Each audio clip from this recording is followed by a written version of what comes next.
Tonight on CBC Vancouver News. SWAT team's bullets in flames. What happened in Chilliwack? This is extraordinary, very unexpected, very unnerving as well. Obviously, that was a very high-risk situation. More than a dozen homes put under a shelter-in-place order for hours. We hear the story from neighbors and police. Plus, long weekend chaos at BC ferries. On our Bowen Island sailing on Saturday, we had a crewing shortage. Now, on the Monday, we ran into a technology issue. First, one employee calls in sick and all Bowen Island sailings collapse. Then, a company-wide system outage gridlocks passengers for hours. And another boost for Chinatown. I grew up here. I was from 1935 to 1950. A multi-million-dollar cash injection from the feds for Vancouver's Chinese-Canadian Museum. We learn about the family ties to the historic building and take a look around inside. This is CBC Vancouver News.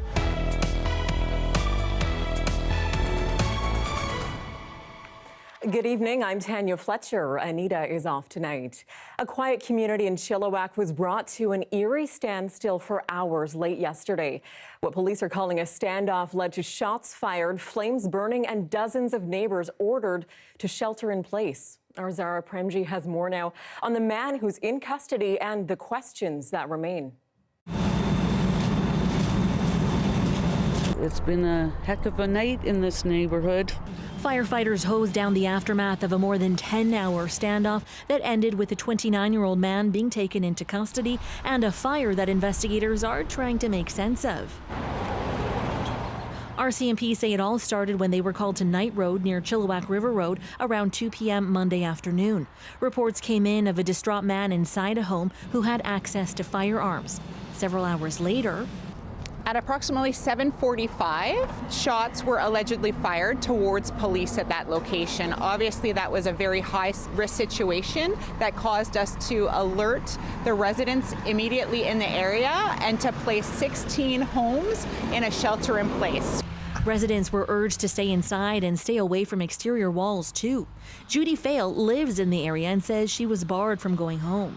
I got to the train tracks and the police wouldn't let me through. There was police everywhere down Knight Street as far as I could see. I saw all in the Canadian Tire parking lot, maybe 40, 50 SWAT team, police cars all over the place.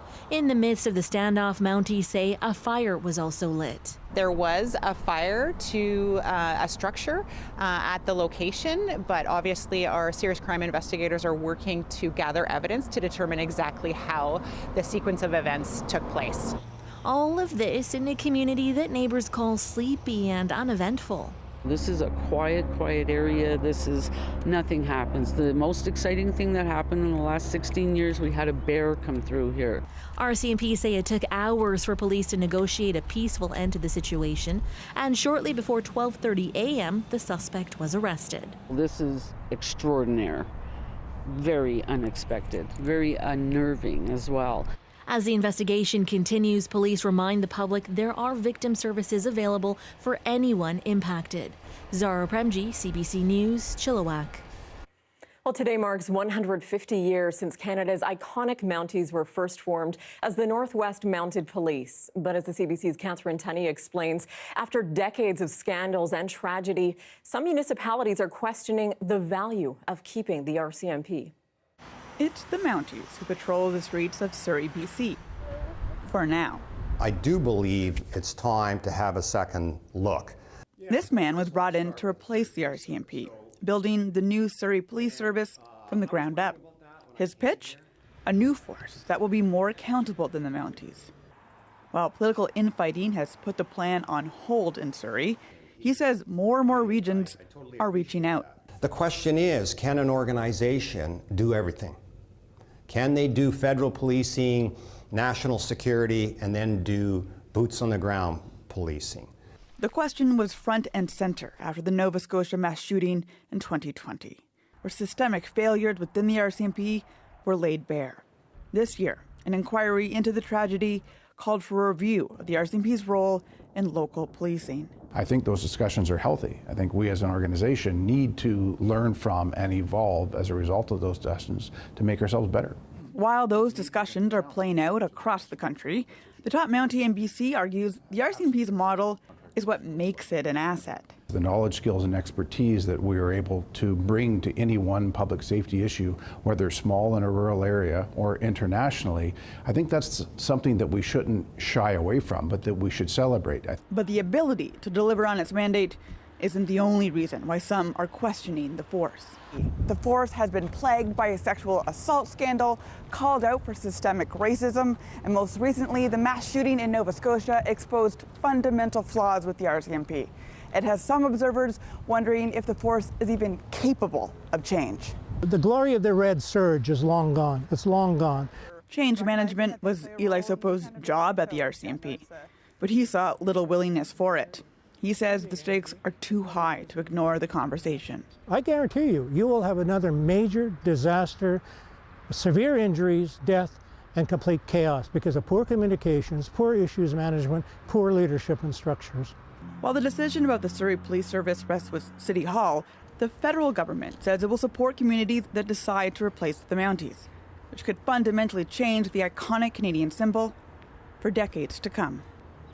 Catherine Tunney, CBC News, Surrey, BC. Well, cost of living continues to be a major concern for so many British Columbians.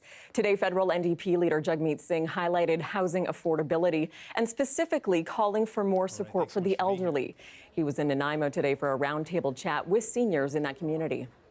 One of the biggest things is people are really struggling with the cost of rent, and it is taking up so much of seniors' income, particularly seniors living on a fixed income. So we need to do something urgently to make sure we lower the cost of living, make sure people can find a home that's in their budget, and they can afford groceries and the other necessities of life. He acknowledged steps being taken by the province to address the housing crisis, but is still calling for more support from Ottawa. More good news regarding evacuations in northern BC. The flood risk is subsiding now on the north coast. That means dozens more people can return home. Today, the regional district of Kitimat-Stikine rescinded evacuation orders for the communities of New Remo and Old Remo. A total of 90 properties were blanketed by the order. The communities are located just west of Terrace, situated along low-lying floodplains.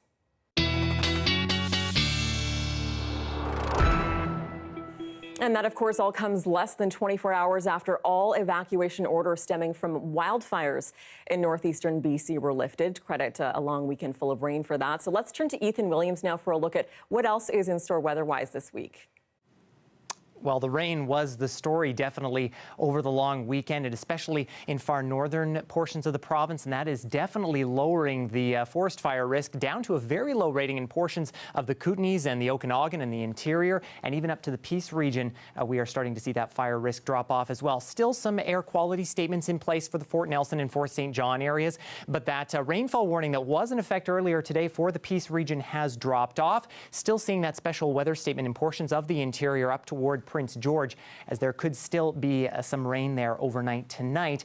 But really, it wasn't just the north of the province seeing heavy rain. It was the south as well, and through the Okanagan, Penticton getting close to 40 millimeters of rain. That's the most rain that you've seen in quite a long time, and really through places like Golden and Shutty Bench down to Nelson and Salmon Arm, a good 10 to 20 millimeters in some places, though, there as well through the weekend. Now, I think the bulk of the rain has now moved out of the province through the night tonight and through the day tomorrow. I think we're only looking at about 5 millimeters, and that'll be mostly in eastern sections of the province. Metro Vancouver and the lower mainland, I think we're escaping that rain for the most part, but there is still the risk of flooding, and the River Forecast Center saying that there is a flood watch in orange and high stream flow advisories really through all the kind of the eastern half of the province, right from the Okanagan all the way up to the Peace region and northeastern sections. It's this stagnant area of low pressure that has been causing this rain. We're going to start to see that move out tonight. Through tomorrow, some scattered showers possible in southern sections again. I think Vancouver and area, we're going to be avoiding that for the most part. A little bit of rain for the north, but then things start to clear out as high pressure builds in.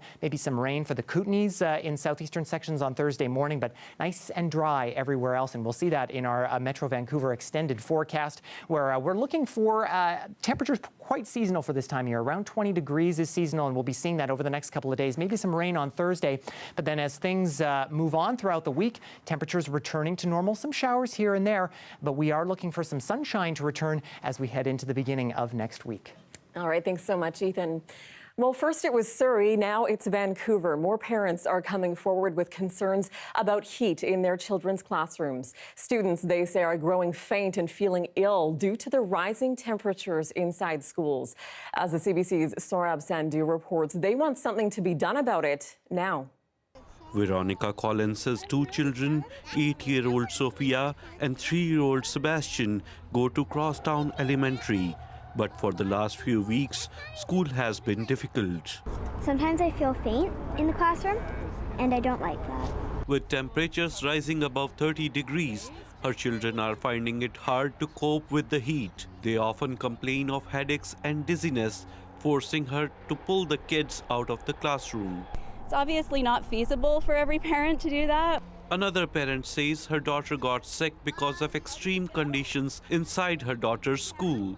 Feeling very faint and dizzy, and I had to pick her up early on Friday because it was just too much. Concerned by the hot conditions, Veronica's husband started taking temperature readings in the classroom, and when they looked at the weekly average, the temperature inside the school is at least 6 degrees hotter than outside. They say even simple things like opening doors and windows are not an option. First floor classrooms can't have windows open because of safety concerns, leaving teachers to come up with solutions on their own. One teacher took her class last week to the beach for the full day because they just couldn't be in the school, and one teacher said 30 degrees is my limit. When 30 degrees hits, I'm taking them to Costco for the AC. Parents say they understand the budget constraints of the school board, but insist a long-term solution is needed, given the longer and hotter heat waves in recent years. In a written statement, the Vancouver School Board says schools are working to keep learning conditions comfortable through fluctuating temperatures. This includes controlling the amount of sunlight, where possibly by closing blinds, opening windows and doors to improve air circulation, and taking part in outdoor learning in shades where possible. Classes may conduct activities in larger open spaces such as cafeterias, gymnasiums, or cooler locations within the school. Similar concerns swirled in Surrey last week, particularly over the heat inside portables. The province says newer schools would be built with air conditioning, but decisions around cooling systems in older buildings are up to individual school boards. Obviously, schools going forward will probably have AC, but that does not account for all of the schools, many of them in vulnerable neighborhoods, that have no solution right now. And yet, they're holding out hope something can be done before conditions get even hotter. Saurabh Sandhu, CBC News, Vancouver. Still ahead, a first-hand account after long weekend ferry cancellations stranded many passengers on Bowen Island. We'll have a live interview coming up next.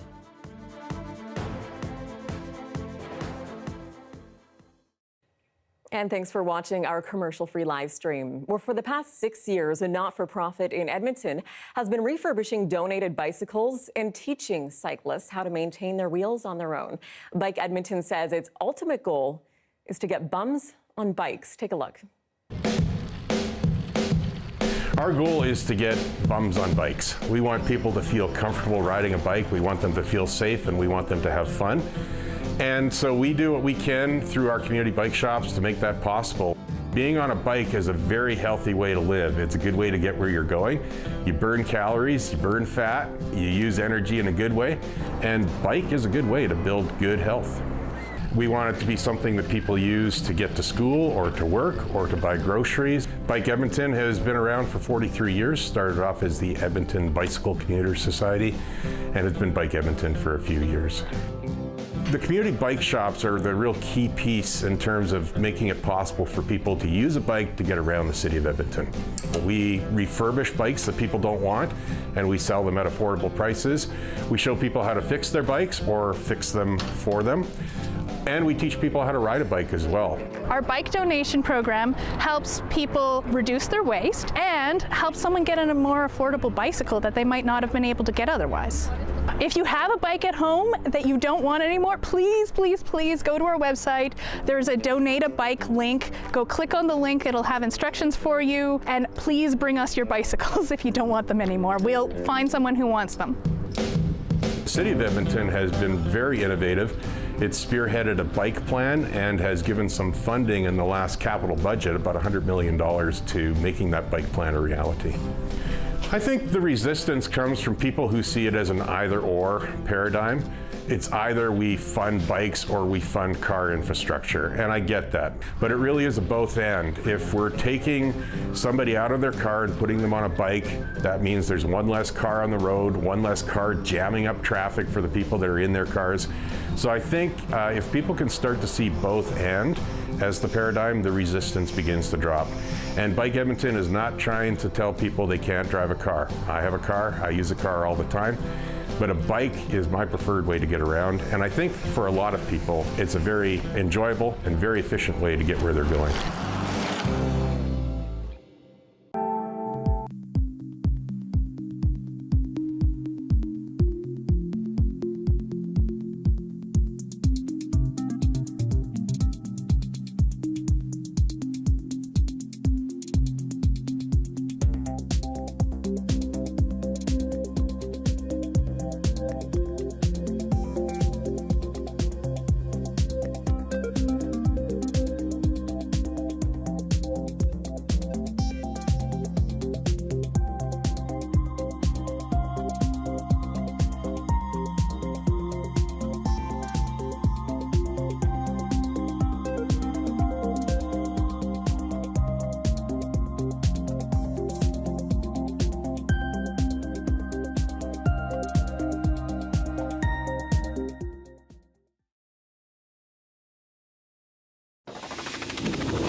If your long weekend travel plans involved BC ferries, well, chances are you faced a few travel headaches. On Saturday, one employee didn't show up to work, and that meant a dozen sailings had to be canceled. The routes between Bowen Island and Horseshoe Bay were non-existent between mid-afternoon to midnight. The company turned to water taxis to get some people back and forth, but many passengers were stranded, lots of them locals with no way to get home. We had a crewing shortage. We couldn't find anyone to replace the individual who couldn't show up to work that day. And as a result, we had to run water taxis for the afternoon and the evening. Now, we were able to accommodate a lot of customers, but obviously a lot of people couldn't get where they needed to go, and we're truly sorry for that. We absolutely know what an impact that presents. Well, then on the holiday Monday, yesterday, BC Ferry's data center was hit with a glitch that caused a technical system-wide outage on its apps and online booking system. Well, now for the silver lining, the long weekend travel chaos also meant that many on the island opened their doors, including a local camp. So Alex Jurgensen is the Director of Operations and Community with Camp Bowen for the Blind. Hello, Alex. Thanks so much for joining us. We'll get right to it. First of all, how many people did you end up finding room for when this happened? So we were able to find room for 32 people. We had people sleeping everywhere. We could accommodate them. But obviously wanted to do anything that we could to help ease the pain that people were going through when BC Ferries canceled service. So give us a bit of a look at what did that look like logistically? Where were these people? Where was the food coming from? Where exactly did they sleep? And what was the mood like? All right, so it was very intense because getting things kind of reoriented to fit that many people, like the space that we fit them into was, our capacity for that space was 23 people, and turned those numbers on their head and went up to 32. But that meant working with some of these folks, and very, very kind folks. We had entire groups of 4 or 6 sharing a room that has, 2 twin beds in it. So it is definitely something that there was quite a number of people. We had some people sleeping in the main hall on the floor. People kind of everywhere we could set up a bed, be it a temporary or makeshift one. We set something up. Food they were getting from the local restaurants, but there was huge lineups for that as well. No doubt. Not really prepared for that on Bowen. That leads to my next question. I mean, let's talk a little bit more broadly. What kind of impact do these ferry cancellations have on the entire community of Bowen Island when something like this happens? Very proud of our fellow islanders for stepping up to the plate, many of whom made their personal homes available as well. But on the other hand, it's always a shock. We're not set up for that on Bowen. It's got a lot of community members wondering whether they can even stay on the island if this keeps happening. In the past 5 months, there's been 3 instances where the ferries have been canceled significantly, and that's really got people concerned at this point. But we always pull together as a community, and we'll continue to do that. But BC Ferries does need to step up its game and take care of problems like this so it doesn't happen again. To paraphrase Mayor Leonard, it's really as if a highway has been washed out when we have no road access. Yeah, so dependent on those ferries. Is there anything tangible you can do in regards to BC Ferries? I imagine these concerns have been raised before, but what kind of conversations are being had now to prepare for say, any future emergencies like this? I think it's really just dialoguing both as individual residents and through our Ferry Advisory Committee here in Bowen, and just trying to make sure the BC Ferries understands the impact that it has. Here we had lots of people who were sleeping in their cars. A lot of our fellow nonprofits opened their doors as well, but still it wasn't enough, even with all that. So there was, lots of people sleeping down in their cars. Not really acceptable. I mean, it was nice weather, luckily, but it could have been so much worse. And just quickly here at the end, do you feel heard by BC Ferries? What's your message to them? I feel like if somebody from BC Ferries is listening in here, it is definitely that the game needs to be stepped up. They had close to 100 additional sailings on a bunch of the other routes servicing Vancouver Island, and we had 0 last weekend, and that needs to change. Okay, well, definitely some challenging situations. Thank you so much, Alex. Alex Jurgensen is the Director of Operations and Community with Camp Bowen for the Blind on Bowen Island. Thank you for joining us. Thank you. Coming up, this Danish creation is bringing fans of sports cars and Lego together. We'll give you an up-close look at the Lego Ferrari that took a year to create. Stay with us.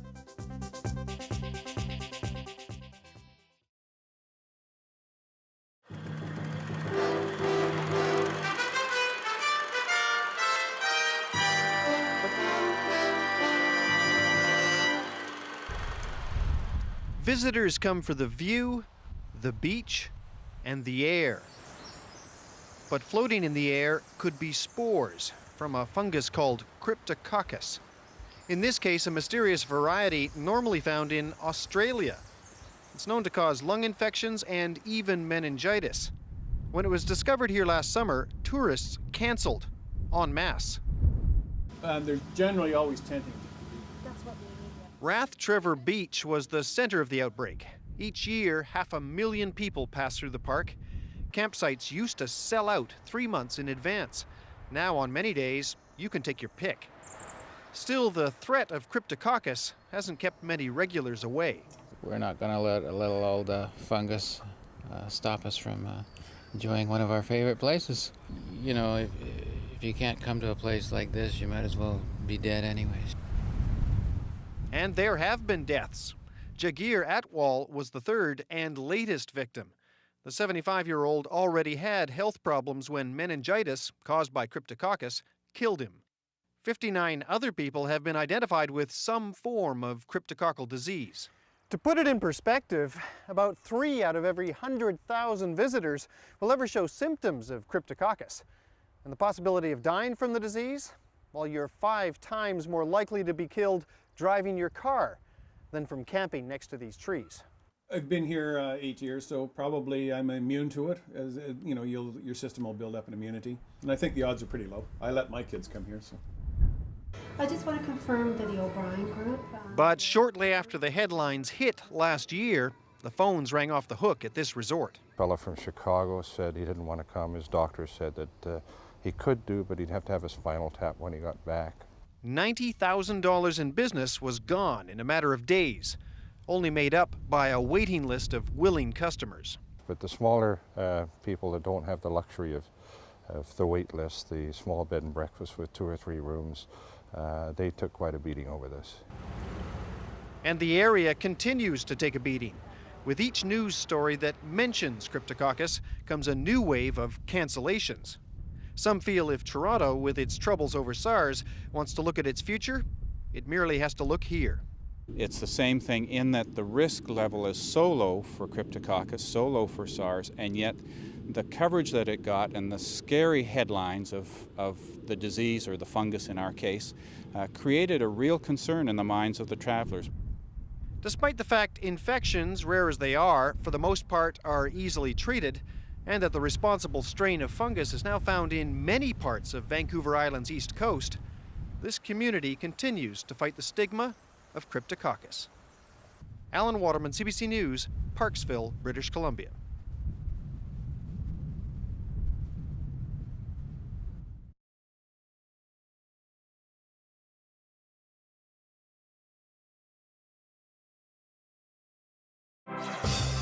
Hi, I'm Amy Bell, and here's what's in your CBC Vancouver inbox. On June 13th, join CBC's Rudy Kelly at the Alumni UBC's free webinar with Dr. Jeanette Armstrong on revitalizing Indigenous language. Register at alumni.ubc.ca and register for the CBC's Indigenous Pathways to Journalism program. This paid 9-month learning and development opportunity supports Indigenous candidates to hone their skills as storytellers. Learn more at cbc.ca/pathways. Welcome back. The Chinese Canadian Museum in Vancouver is getting a $5 million cash injection from Ottawa ahead of its opening July 1st. The Wing Sang building is one of the oldest still left in Chinatown, with parts of it dating back to 1889.